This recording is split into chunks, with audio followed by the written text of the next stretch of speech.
Hello you guys, today we're going to go over more chapters from the Jujutsu Kaisen manga. We start the chapter off with the battle of Noya versus Choso. Choso answers Noya's question with an answer he is not pleased with. Noya then tried to blitz Choso, but by Noya's surprise, Choso has adjusted to his moves. Too bad for you, but I always act on the assumption that you'll counter. Noya counters and Choso is then seen with red ketchup coming out the side of his body. Since you're a pain in the ass, I thought it best to use this weapon. You've got blood manipulation, so stopping your bleeding is forte, but how long can you last against me while paying attention to that? We find out that Noya has a secret weapon he's been hiding from us this whole time. Honestly, it isn't cool for a sorcerer to walk around with a weapon, so keep it a secret. Those who wield weapons are dependent on them to win, and there are a lot of sorcerers who carry them around. The way my older brother showed them off is pathetic. I'm amazed at how they complained about Toji. So you hate your brothers? Yes, that's right. There's no point to big brothers who are inferior to little brothers. Choso explains that's because of mistakes that he made and the wrongs he did that makes it so his brothers don't have to follow in his footprints, so they can become better people and stronger souls. They could follow the new path he left behind, which is a good path that leads to success. What if you're strong because your older brothers are weak? You asked why I'm tough? I'll tell you. It's because I didn't have someone to guide me, so I kept making mistakes. Nonetheless, I must walk ahead of my little brothers. That's why I'm strong. Choso then catches Noya by surprise and dumps tons of blood on the ground. Noya wonders how he's not dead. Death fittings have mixed blood from cursed spirits and humans. They have a special constitution capable of conversing cursed energy into blood.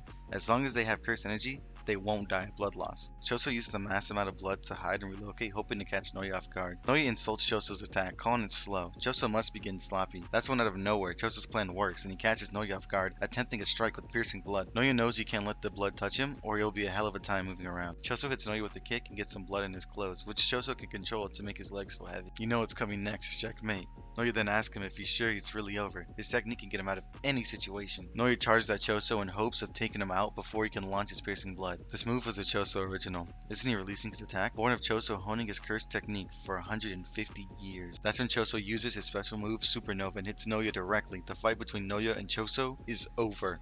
Choso wins. Sorry, but you didn't love your brothers, and I can't understand that. Choso wins unless... That's when Yuta arrives holding Yuji's body. Choso's face is like, fuck. Yuta then takes out Choso with ease and just one-shots his ass, and Yuta goes to heal Noya. Noya doesn't like that Yuta's looking down on him. That's when he coughs up blood from the poison. Noya had no clue that Choso's blood was poisonous. Noya then puts two and two together and finds out Choso isn't human. Noya is slowly dying. That's when Yuta makes him an offer. He'll heal him with RCT. If... Then we enter a flashback. Jin.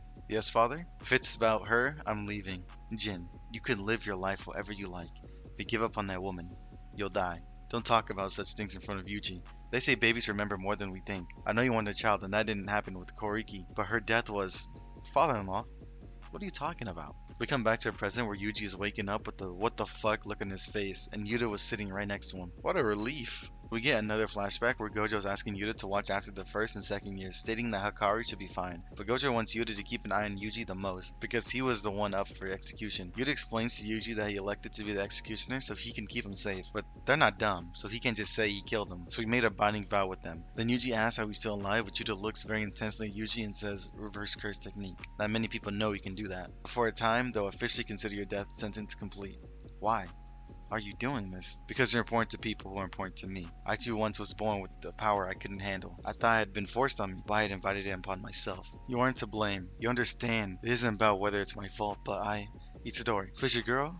What are you doing? Let's head back to Jujutsu High. The barrier around the school is loosening. As long as no one directly sees your face, it should be no problem. We'll rejoin the other students and stop. Don't act like everything is normal. Don't act like nothing happened. He resists, but I bet he's unsure of whether or not he deserves to live. That's why he held back when fighting me. I killed people. Because of me, lots of people died. Don't be selfish and give up all alone. We aren't heroes fighting for justice. We're Jujutsu sorcerers. No one can ever truly judge us, so we may continue to prove the worth of our existence. And we don't have the luxury of thinking about ourselves. We just gotta save people. I believe that was the original principle behind your actions. As long as I'm around, you will suffer. Megami is asking Itadori's help and helping them save the world. So start by saving me, Itadori. We are then introduced to the Culling game's rules. They are all right here, so if you want to read them, I'll keep them right here for a little bit. Megami is asking Yuji for his help. He needs him to lend him his strength so they can save his sister. Yuji hears his grandpa's last wishes in his head. Yuji then has a request for Yuta. Sukuna is flying something involving Fish Girl. You probably took over my blind Shibuya because I ate 10 fingers all at once. I've ingested 15 fingers so far.